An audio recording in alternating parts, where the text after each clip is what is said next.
Нас не интересира да тамо се усвои ДУП-от, да се градат згради, да се направат паркови, да се направат училишта. Ние сакаме да тој дел на градот заживее како што треба да живее. Денеска, од кога ни е вратен нас од 2002 година, тоа е едно стрниште кое на ништо не личи, а е само на 3 км од центарот на градот.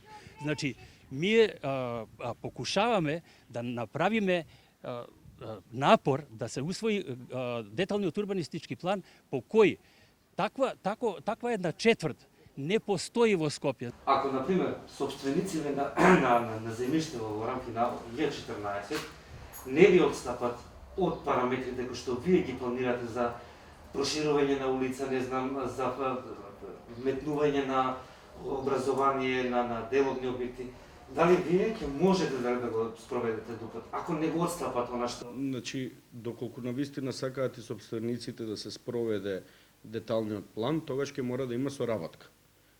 Не може да градите ако нема инфраструктура. Така да ќе треба да отстапат одреден процент од парцелите за да се направи таа инфраструктура.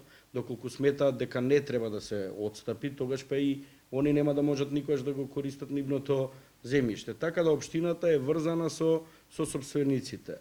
Општото добро, најголем дел е направено на државното земјиште.